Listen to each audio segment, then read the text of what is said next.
दान के बारे में ही मैं सोच रहा था कि योगदान शब्द आया कहाँ से। तो योग का दान करना ही सबसे बड़ा योगदान है। योगदान बना ही शायद योग के दान के लिए होगा।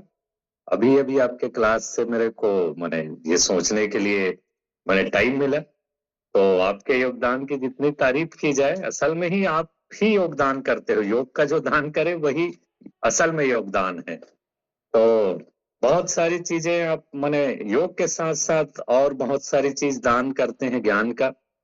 आज मैं सुन रहा था जब मैं क्लास में आया तो आपने दशरथ मांझी के बारे में भी बता रहे थे। और असल में एक बहुत ही खराब जो कल्चर जो पश्चिमी सभ्यता से आई है, जो फरवरी के महीने में 14 तारीख को जो आता है, उसको हम लोग माने प्रेम दिवस के रूप में मनाते हैं। लेकिन असल में जो प्रेम का जो उत्कृष्ट रूप है वो मेरे हिसाब से दशरथ मांझी जी की जीवनी अगर कोई पढ़ा हो या मेरे क्लास में रहा हो तो दशरथ मांझी के बारे में मैंने विस्तार से बताया है कि क्यों उन्हें कलयुग के प्रेम के देवता के रूप में पूजना चाहिए। लेकिन हर अच्छी चीजों की तरह दशरथ मांझी के बारे में भी सबको जानकारी कम है। अच्छी चीजें कलयुग के इस दौर में माने बहुत मुश्किल से लोग स्वीकार करते हैं। तो आपने उसकी चर्चा की, इसके लिए भी धन्यवाद। और इस क्लास में जो भी उपस्थित हैं उन सबको जय श्री राम। उम्मीद करता हूं कि सब स्वस्थ होंगे और अपने जगह से पूरे मनोयोग से इस क्लास को सुन रहे होंगे। और स्वस्थ जो आदमी है वही इस क्लास में है। अगर इस क्लास में है तो वो स्वस्थ रहेगा ही। तो आज की जो विषय है, असल में हम लोग इस भाग दौड़ भरी वाली जिंदगी में भोजन तो रोज करते ही हैं। लेकिन भोजन के जो गुण है, जो प्रकृति है या जो दोष है या हमारी खुद की प्रकृति है, जिसकी मैंने पिछले क्लास में चर्चा की थी, इसके बारे में अगर संपूर्ण जानकारी होगा तो हम लोग कभी बीमार नहीं पड़ेंगे। मैंने भोजन को ही आ, हम लोग दवा बना सकते हैं। मैं अक्सर इसकी बात करता हूँ। और मेरे क्लास में, मेरे फिजिकल क्लास में मैं कोई भी एक्स्ट्रा चीज लेने से मना करता हूँ। जो आपके किचन में है वही आपके लिए दवाई का काम करेगा। तो असल में हम लोग जब भी पोषक तत्वों की बात करते हैं, खासकर प्रोटीन की, तो प्रोटीन का नाम आते ही महंगे प्रोटीन प्रोडक्टों की बाढ़ सी आ गई है आजकल। कि कोई प्रोटीन के लिए शेक पी रहा है या कोई प्रोटीन के लिए प्रोटीन बार खा रहा है या कोई ड्रिंक्स पी रहा है। तो असल में इस इन सब चीजों की भी जरूरत नहीं है। अगर आपको अपने स्वास्थ्य की, अपनी प्रकृति की जानकारी रहेगी तो आपके जो भारतीय किचन में जो उपस्थित जो चीजें हैं, भारतीय किचन का मैं जिक्र कर रहा हूँ, कोई विदेशी या यूरोपियन किचन में वो चीजें नहीं रहती हैं जो भारतीय किचन में रहता है। तो जब भी प्रोटीन की बात आती है तो रासायनिक विकल्पों की ओर जो अंधाधुंध भागदौड़ चली आ रही है उसके बारे में ही आज का विषय रहेगा। और हमारे किचन में उपस्थित एक ऐसे चीज के बारे में चर्चा करूंगा जो सभी पोषक तत्वों से भरपूर है, खासकर मिनरल्स और प्रोटीन। जब भी प्रोटीन की बात आती है तो केमिकल युक्त विकल्प के रूप में लोग महंगे महंगे प्रोडक्ट घर में ला लेते हैं। लेकिन आज मैं ऐसी चीज के बारे में बताऊंगा जो आपके प्रोटीन की जरूरत को पूरी तरीके से पूर्ण कर देगा। तो आज मैं बात करूंगा दालों के बारे में। और दालों में भी स्पेशली 3 ऐसी दालें जो पोषक तत्व के रूप में भरपूर हैं, जिसमें भरपूर आयरन है, भरपूर कैल्शियम है, सारे मिनरल्स है। और न केवल ये मिनरल्स हैं बल्कि प्रोटीन तो दाल में रहता ही है। सब जानते हैं कि प्रोटीन का अच्छा सोर्स खासकर शाकाहारी लोगों के लिए दालें ही होती हैं। तो आज मैं 3 दालों के बारे में बताऊंगा जो कि न केवल आपके पूरे मिनरल्स को पूरा करेंगे बल्कि आपके हड्डियों की मजबूती के लिए, आपके खून की बढ़ोतरी के लिए, आपके थकान को कम करने के लिए मैंने फायदेमंद होगी। 3 टॉप की दालें के बारे में मैं चर्चा करूंगा कि जो ओवरऑल सभी दालों में सबसे बेस्ट है।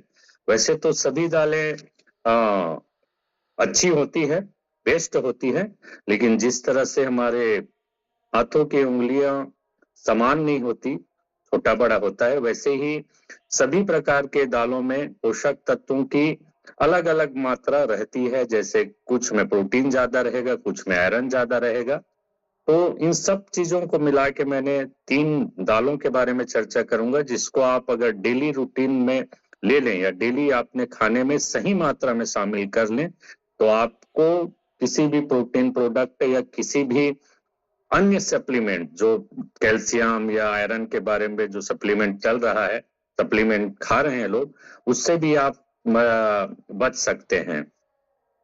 तो आज का क्लास में मैं 3 दालों के बारे में बताऊंगा, और इस क्लास को आप पूरा अगर सुन पाए तो लास्ट में मैं ऐसे दाल के बारे में चर्चा करूंगा जो इन सभी दालों में भी बेस्ट है। मैंने जो 3 टॉप की दाल बता रहा हूँ उससे भी बेस्ट है, एक बोनस दाल के बारे में बताऊंगा जो कि बहुत कम लोगों को पता है, और ओवरऑल पूरे विश्व में वो दाल सबसे हेल्दी है, सबसे ज्यादा प्रोटीन, सबसे ज्यादा कैल्शियम, सबसे ज्यादा आयरन।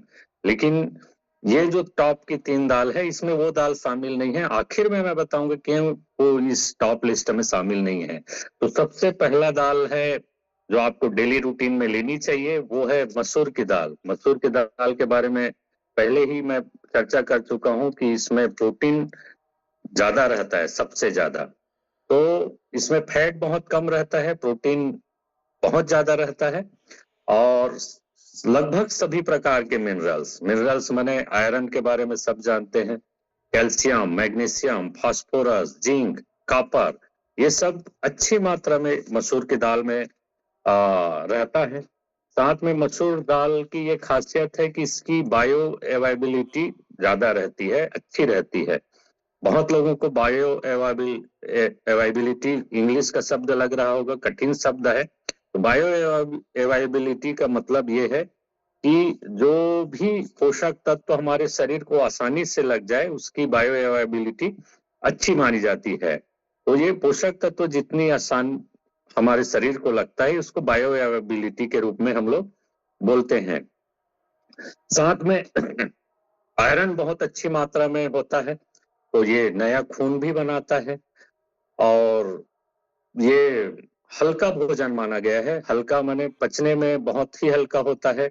ये उन लोगों के लिए बेस्ट है जिनको खून की कमी रहती है, जिसको एनीमिया कहते हैं,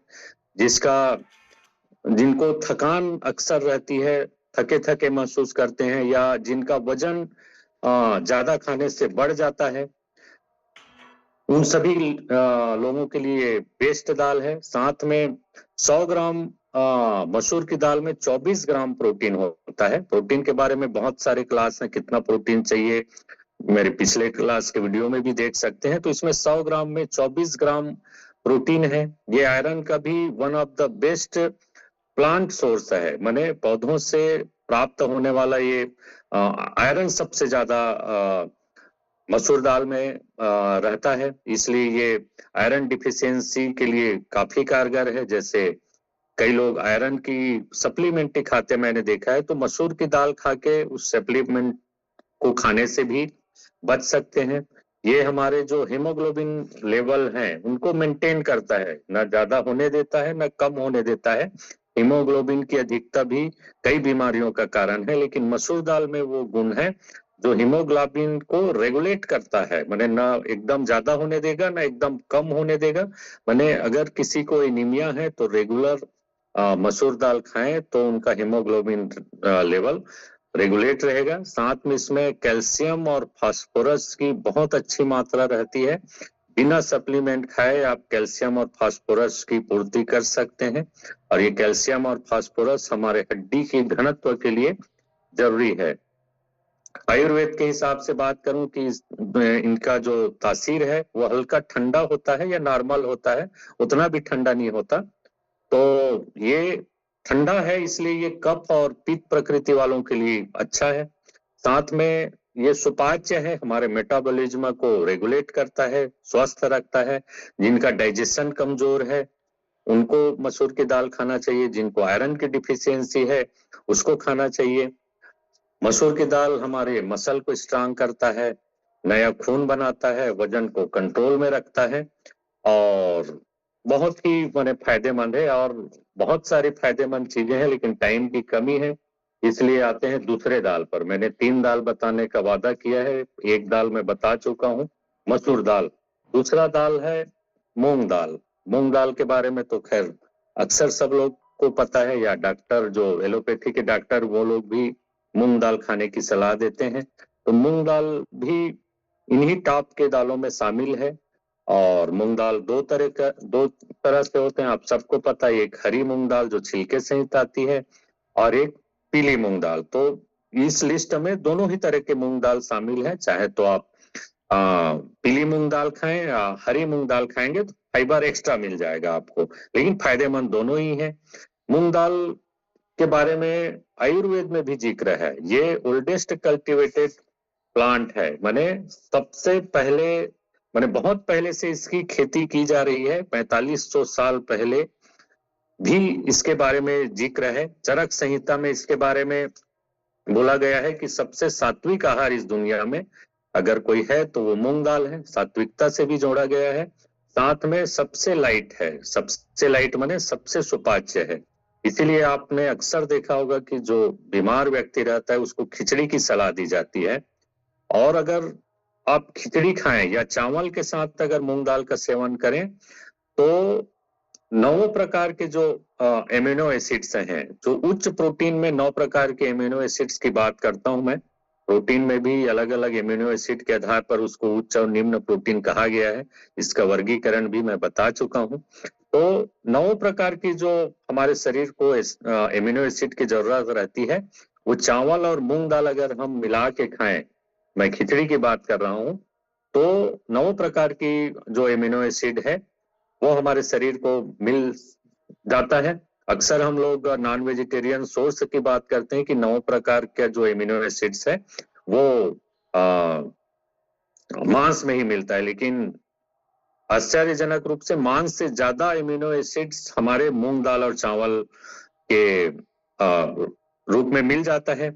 इसमें सारे मिनरल्स तो रहते हैं जो मसूर दाल में मैंने बताया, सोडियम, पोटेशियम, फास्फोरस। इसके अलावा इसमें फोलिक एसिड भी रहता है। फोलिक एसिड की सप्लीमेंट भी लोगों को अक्सर मैंने खाते देखा है। तो फोलिक एसिड के सप्लीमेंट से भी आप बच सकते हैं अगर आप मूंग दाल खाएं। आयुर्वेद की अगर बात करूं तो तासीर में ये ठंडी होती है और त्रिदोष नाशक है। पिछले ही क्लास में मैंने त्रिदोष के बारे में जिक्र किया था, वात, पित्त और कफ। तो इसको कोई भी प्रकृति का जो मनुष्य है वो खा सकता है, चाहे वो वात प्रकृति का हो, चाहे पित्त प्रकृति का हो, चाहे वो कफ प्रकृति का हो। ये त्रिदोष नाशक के रूप में इसको आयुर्वेद में कहा गया है। खासकर इसको बुजुर्गों, बच्चों और बीमार लोगों के लिए स्पेशल खाने के रूप में भी आयुर्वेद में बोला गया है। और जिनका डाइजेशन कमजोर है, जिनको मोटापा की प्रॉब्लम है, जिनको एसिडिटी ज्यादा होती है, जिनको गैस ज्यादा होती है, जिनका लिवर खराब है, और इसमें सबसे बड़ी बात जो आजकल जो प्रॉब्लम चल रहा है कोलेस्ट्रॉल का, एलडीएल कोलेस्ट्रॉल जो बैड कोलेस्ट्रॉल के रूप में जाना जाता है, उसको भी कम करता है। साथ में हमारी हड्डियों और जॉइंट्स के लिए भी ये बहुत ही कारगर माना गया है। तो ये दूसरी प्रकार की दाल है। तीसरा प्रकार का दाल मैं बता देता हूँ, उड़द दाल। उड़द दाल माने ओवरऑल सभी दालों में इनमें कैल्शियम सबसे ज्यादा रहता है। माने मूंग दाल और मसूर दाल से भी ज्यादा कैल्शियम की इसमें अधिकता रहती है। तो जैसे ही कैल्शियम की बात आती है, सबको पता है हड्डियों के लिए सबसे बढ़िया कैल्शियम है। तो जिनको भी हड्डियों की प्रॉब्लम है, जॉइंट्स में पेन की प्रॉब्लम है, स्ट्रेंथ की प्रॉब्लम है, नसों की कमजोरी के प्रॉब्लम है, उन लोगों के लिए उड़द दाल बेस्ट है। ये इसमें आयरन भी भरपूर मात्रा में रहता है, तो खून की कमी के लिए भी ये माने अच्छा काम करता है। आयुर्वेद के बारे में बोलूं तो इसको बल्य कहा गया है। बल्य माने ताकत देने वाला फूड, माने पावर प्रोडक्शन फूड, इसको ताकत के लिए दिया जाता है। लेकिन उड़द दाल की प्रकृति गर्म रहती है और पचने में हेवी रहती है। तो अगर आपका पाचन कमजोर है तो इनको खाने से बचें। अगर खाना ही चाहे उड़द दाल तो फर्मेंटेड फूड का हमारे भारतीय किचन में बहुत ही अच्छी व्यवस्था है। फर्मेंटेड फूड में इडली, डोसा और बहुत सारे और व्यंजन बनते हैं। तो जिनका पाचन कमजोर है वो फर्मेंटेड करके उड़द दाल का सेवन करें। और अगर देसी घी के साथ अगर उड़द दाल खाया जाए तो वात को बैलेंस करने के लिए सबसे अच्छा दवा बताया गया है आयुर्वेद में। और ये उन लोगों के लिए बेस्ट है जिनकी हड्डियां कमजोर है, जोड़ों में दर्द रहता है, नसों में कमजोरी है। बल्कि आयुर्वेद में पैरालिसिस और नसों में अत्यधिक कमजोरी जिनको रहती है उनके लिए उड़द दाल प्रेस्क्राइब किया जाता है। सोचिए, पैरालिसिस के लिए आयुर्वेद में उड़द दाल खाने के लिए बोला गया है। अब आते हैं, ये 3 दाल तो हो गया, चौथा बोनस दाल के बारे में मैं बोल रहा था। इन 3 दालों से भी ज्यादा पोषक तत्व एक ऐसी दाल में है जिसके बारे में जानकारी कम है, और वो दाल है कुल्थी की दाल। कुल्थी की दाल आपको आश्चर्यजनक रूप से इनके न्यूट्रिशन वैल्यू के बारे में अगर मैं बताऊंगा तो आश्चर्य होगा। इसमें 25 ग्राम प्रोटीन रहता है 100 ग्राम कुल्थी की दाल में, 7 ग्राम आयरन रहता है और 280 मिलीग्राम तक का